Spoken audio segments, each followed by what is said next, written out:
Tere, olen Ülle Puu. Ma pidin lihtsalt auto kinni pidama ja ütlema oma mõtted välja. Ma vaatasin, kuidas haned kolmnurkas lendasid siin taevas ja neil on ees liider. Mitte boss piitsaga, kes kärgib, paugub, sõimab, te peate mulle järgi tulema, vaid neil on liider ja teised haned tahavad lennata talle järgi, sest neil on üks eesmärk, jõuda lõunasse. Ja see eesmärk on väga selgeks tehtud ja see on nende ühine eesmärk. Siis liider on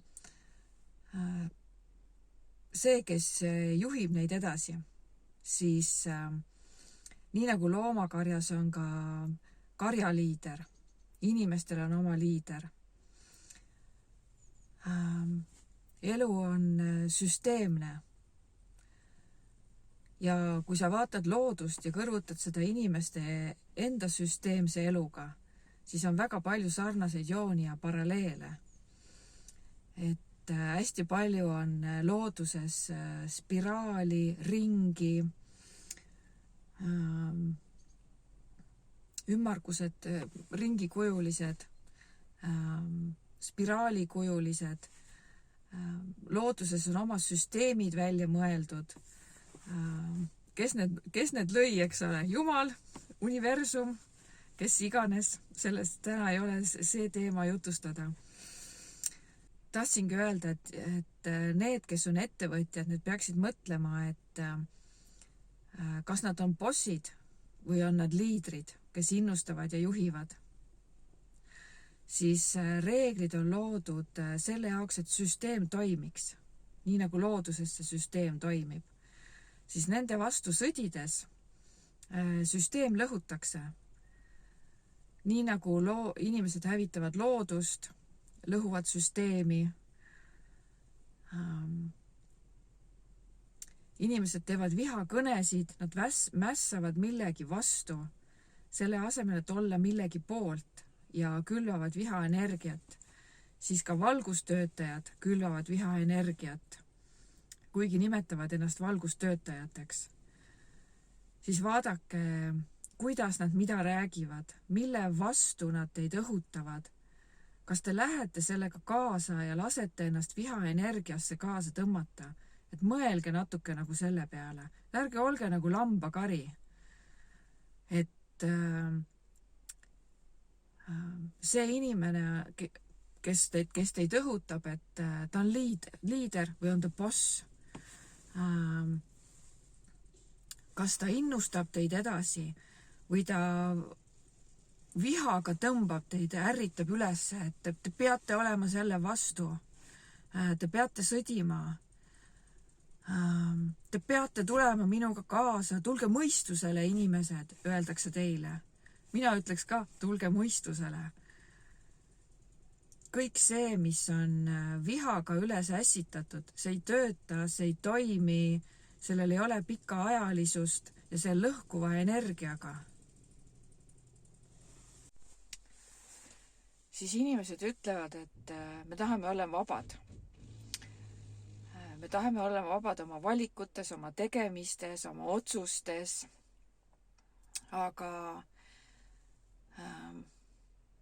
kui sa oled pikka aega elanud teatud reeglite järgi ja süsteemi järgi, siis väga raske on seda muuta. On kirjutamata seadused, mida iga inimene loob enda kodus.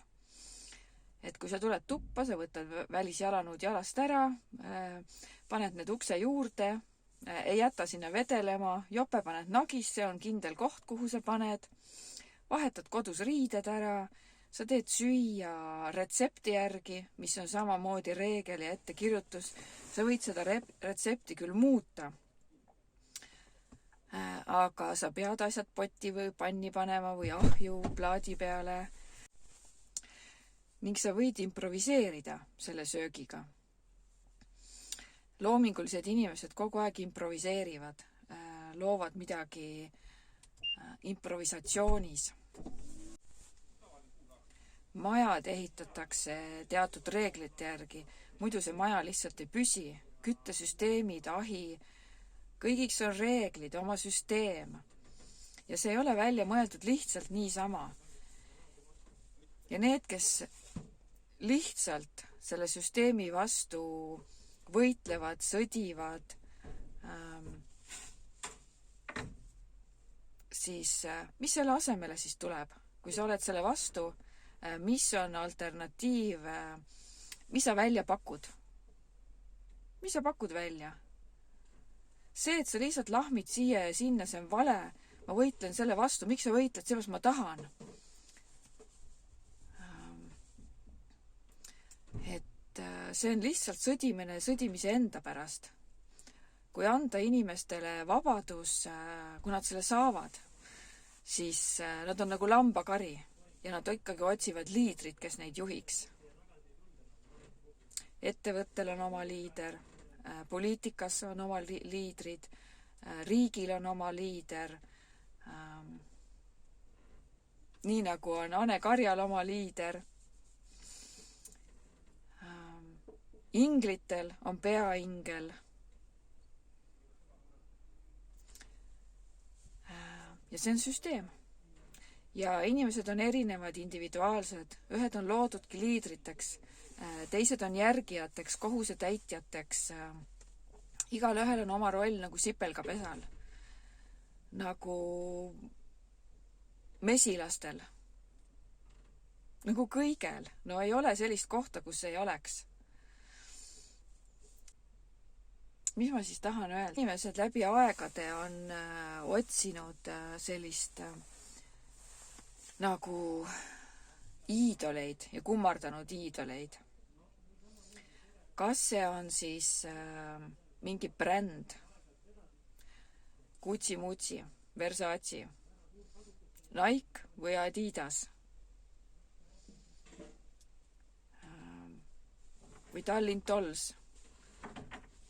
Ega vahet ei ole. Siis öeldakse, et need on omaette egregorid, nii nagu pank on ja sa toidad seda süsteemi. See süsteem ei töötaks, kui inimesed seda ise ei toidaks. Inimesed ise panevad sinna oma energia taha ja toidavad seda oma energiaga.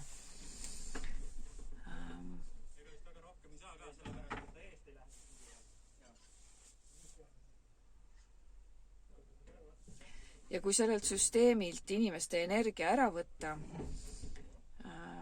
siis see ei tööta ja see ei toimi ja sa ei toida seda suurt egregori, mida tegelikult ei peagi toitma. Sest inimese elu on lihtne, inimene tegelikult eluks vajab väga vähe.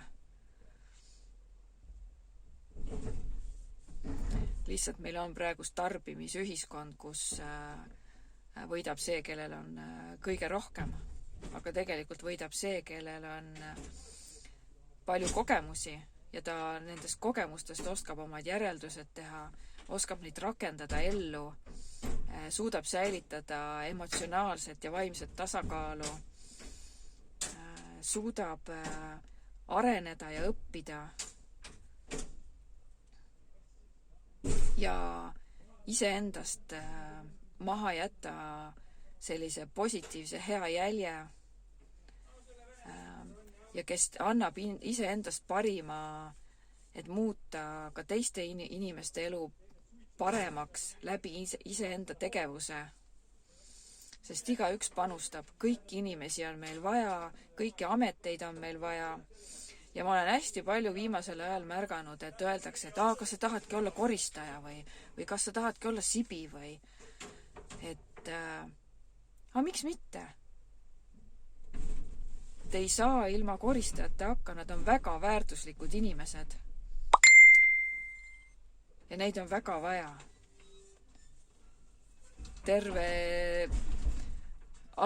Koristame kodus, töökoha koristamised, linnatänavate koristamised, ettevõtete koristamised. See tagab selle heaolu ja positiivse feng shui selles ettevõttes, kus kõik on puhas, korras, korrektne ja nemad on taustajõud. kes loovad seda positiivset energiat. Et palun väärtustage kõiki inimesi, kõik, et eluetapid on vajalikud, nii nagu on järvedes on need või ka nendes akvaariumites on need põhjakoristajad. Looduses on hunt, öeldakse, et on see looduses, mis asi ta oli, see Velskerve. Nii. Raipesööjad. Linnud. Linnud ka, kes krokodillidel või nendel jõeobudel hammaste vahel nokivad kõik selle sodi välja. Looduses on täpselt samamoodi ja nad on väga vajalikud.